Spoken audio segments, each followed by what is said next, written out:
મા બાપ અને દીકરા વચ્ચે અને એ બધું જે બધો સંવાદ મેં સાંભળ્યો અને એમ થયું કે હું બોલું તો છું પણ આજે ખાસ એ વિષય પર બોલું.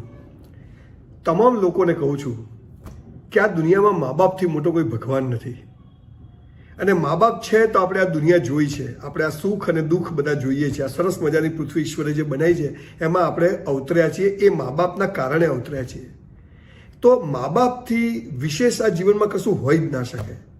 એટલે હમણાં જ મેં વચ્ચે વાત કરી કે વહેલા સવારે ઉઠવું જોઈએ. અને બીજી વાત સૌથી મહત્વની છે કે મા બાપને રોજ પગે લાગવું. ગુજરી ગયા હોય તો ફોટાને પગે લાગવું, ઘરમાંથી બહાર નીકળવું એટલે પગે લાગી નીકળવું. મંદિરમાં નહીં જાઓ ચાલશે, નમાઝ નહીં પડો તો ચાલશે, પણ મા બાપ તો ખુશ રહેવા જ જોઈએ. ગમે તે કોસ્ટ એની જે પણ ચૂકવવી પડે ચૂકવવી. અને જો મા બાપ ખુશ છે તો પૃથ્વી પર સ્વર્ગ જ છે. અને મા બાપને પગે પડતો, મા બાપને ઝૂકતો માણસ, મા બાપની આમનને રાખવાવાળો, મા બાપનું રિસ્પેક્ટ કરવાવાળો માણસ મેં દુઃખી થતા જોયો નથી.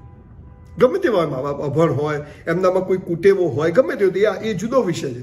પણ આપણા માટે આપણા મા બાપથી મોટું કોઈ છે નહીં આ દુનિયામાં. આ વાત સાધુ સંતો, બાવાઓ, ઓલિયાઓ, ફકીરો, આપણા ધર્મગ્રંથો બધા જ કહે છે. પણ છતાંય ઘણીવાર આવા પ્રસંગો જોઉં છું ત્યારે બહુ દુઃખ થાય છે. આપણને કોઈ છોકરી ગમી જાય છે, આપણને કોઈ છોકરો ગમી જાય છે, પહેલી નજરનો પ્રેમ થઈ જાય છે. બધું બરાબર હોય તો જ થાય છે, બાકી થતો જ નથી. મા બાપ જ એક એવી વ્યક્તિ છે કે આપણે જેવા છીએ ગમે તેવા હોઈએ, માના પેટમાં હોઈએ તો જન્મ પહેલા આપણીમાં આપણું મોઢું જોયા વગર આપણા માટે બધી તૈયારીઓ કરી નાખે. ઘોડિયું બનાવે ને આપણા માટે બધું જાત જાતના લંગોટ ને બાળોતિયા ને બધું તૈયાર કરી દે. બાપુજી બધું વસ્તુઓ લઈને ઘરમાં રમકડા બધું મૂકી દે. આ મા બાપને આપણે દુઃખી કરીએ, ગમે તે કારણ હોય. આ દુનિયામાં આનાથી મોટું કોઈ ખરાબ કામ નથી કે આપણા મા બાપ આપણા કારણે દુઃખી થાય. લોકોને કહું છું, મા બાપનું ખૂબ રિસ્પેક્ટ કરો, જેવા છે. હોસ્ટેલમાં રહેતા જ ફોટો રાખો, મોબાઈલમાં ફોટો રાખો, તમારી ઓફિસમાં તમારી સામે જ ફોટો રાખો, ઘરના મેઇન ડાઇનિંગ હોલમાં, આપણા ડ્રોઈંગ રૂમમાં મા બાપનો ફોટો હોવો જોઈએ. આપણે દુનિયાભરના મહાપુરુષોની વાતો કરીએ છીએ, આપણે દુનિયાભરના સાધુ સંતોને, સારા લોકોની વાતો. આપણા મા બાપ જ આપણા ભગવાન છે. ઘરમાં જીવતા ભગવાનને છોડીને આપણે પથ્થરો સુધી કશું ના મળે બોસ. અને ભગવાન બી હશે કે પહેલાં તારા ઘર હાચો ને. પણ આપણા સ્કૂલવાળાઓ બધું ખોટું શીખવાડ્યું છે ને, આ પાયાની વાત જ નથી શીખવાડી. ભારત મારો દેશ છે, બધા ભારતીયો મારા ભાઈ બહેન છે. અને લગ્ન કરવા કે વિદેશ જવાનું શીખવાડવું એ જોઈએ કે ભૂલો ભલે બીજું બધું, મા બાપને ભૂલશો નહીં, અગણિત છે ઉપકાર એના, એને વિસરશો નહીં. આ આપણે કેમ ભૂલી જઈએ?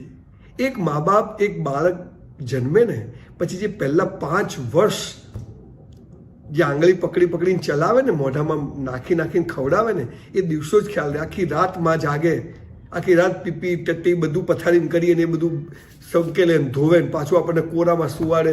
શું લેવાનું એમને? કોઈ સ્વાદ નથી હોતો જ્યારે પેદા કરે છે ત્યારે કે આ મોટો થઈને અમને ખવડાવશે કે અમારી ઇજ્જત સાચ, બસ કે અમારું બાળક છે. ઈશ્વરે અમને એક સંતાન આપ્યું છે. અને જેને સંતાન નથી, લોકો કેટલી માનતાઓ માને.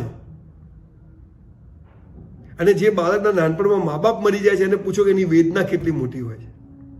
તો આપણને જીવતા ભગવાન આપ્યા હોય અને આપણે કોઈ પણ કારણે એને દુઃખી કરીએ. અને સાહેબ, મા બાપને પગે પડો, ઝૂકો, એમને ગળે મળો, એમને આઈ લવ યુ કહો. મા બાપથી મોટું કશું છે જ નહીં, સુખ જ નથી કશું. અને એમાં કદાચ કંઈ કારણસર ના પડી શકો ને તો બીજું તો કંઈ નહીં, પણ એવું કોઈ કામ ના કરવું કે આપણા મા બાપને કોઈને પગે પડવા જવું પડે. એવું કોઈ કામ જ નહીં કરવું કોઈ દિવસ. આપણા કારણે આપણા મા બાપને કોઈને ઝૂકવું પડે, કોઈને હાથ જોડવા પડે. જીવ્યું જ બેકાર છે. મા બાપને સાચવો. ભૂલો ભલે બીજું બધું, મા બાપને ભૂલશો નહીં. આ ગાય જ જાઓ. અને એ ખુશ હશે ને તો ભગવાન ખુશ. આ ચોક્કસ યાદ રાખજો. એટલે આપણા કારણે મા બાપ કોઈને પગે પડવા ના જવું પડે, એ ખાસ ધ્યાન રાખવું. કોઈને એને વિનંતી ના કરવી પડે. અને આપણે જો એમને ઝૂક્યા ને તો દુનિયામાં કોઈના બાપની તાકાત નથી કે આપણને ઝુકાઈ શકે. એટલો પાવર તમારી અંદર આવી જશે. આ ટચવુડ વાત કહું છું, સ્વ અનુભવ કહું છું. અને લાખો લોકો, જે લોકોને મારા કહેવાથી અથવા પોતાના સમજણથી મા બાપને પગે પડતા થયા, મા બાપનું રિસ્પેક્ટ કરતા થયા. મા બાપથી કશું છુપાવશો નહીં, એ તમારા સૌથી સારા મિત્રો છે. હા, ઘણા મા બાપ હોય છે 2% 5% આપણી વાત જ સમજે નહીં, આપણને એમ થાય કે આ શું કરવું, હવે કંઈ માનતા નથી. બધું જ હશે, પણ એ મા બાપ છે, આ વાત ભૂલવી નહીં. તમામ ધર્મગ્રંથોમાં સૌથી ઉપર આ વાત કરવામાં આવી છે. એટલે મા બાપનું ખૂબ રિસ્પેક્ટ કરો.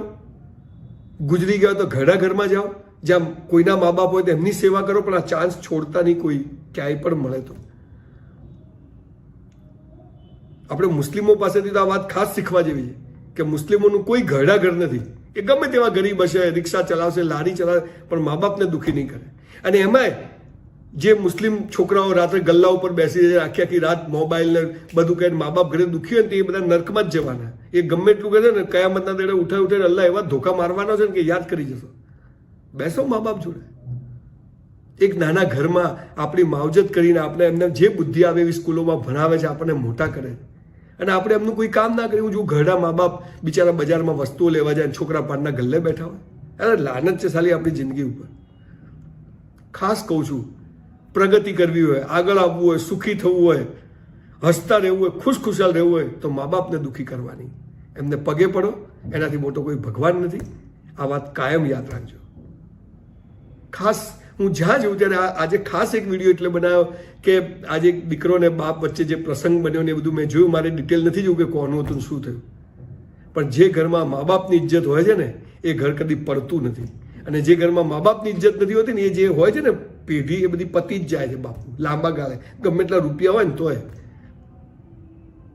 એટલે મા બાપને ખૂબ પગે લાગો, એમનું ખૂબ રિસ્પેક્ટ કરો. તમારી વાત સાથે સંમત ના હોય તેને સમજાવો. ક્યાંક પ્રેમ થઈ જાય તો એ મા બાપને કહો, સમજાવો. ન માને તો જવું નહીં. એમના ઉપર વર જઈને તો કોઈ કામ કરવું જ નહીં કોઈ દિવસ. કોઈ 2-4% આપવા દોની વાત હું અત્યારે નથી કરતો, પણ એક વાત ટચવુડ છે, મા બાપને જો દુઃખી કર્યા ને બોસ, તો નર્કમાંય જગ્યા નહીં મળે. નર્કમાં, સ્વર્ગ તો દૂરની વાત છે, નર્કમાંય નહીં, ભટકતી આત્માઓ થશું આપણે. સો રિસ્પેક્ટ યોર પેરેન્ટ્સ, બો down your parents and love your parents. આજે જ ઘરે જઈ મા બાપને હક કરજો. આવો ચાન્સ નહીં મળે. અને કહેજો કે તમે અમને આ સુંદર દુનિયા બનાવી છે, બતાવી છે, એ માટે તમારો ખૂબ ખૂબ આભાર. કંઈક નાની વસ્તુ લઈ જજો, નાની ગિફ્ટ લઈ જજો. મહિને 2 મહિને કંઈક એમને ખબર ના રહે, એમના માટે કંઈક વસ્તુ લઈ આવજો. આવું બધું કરજો.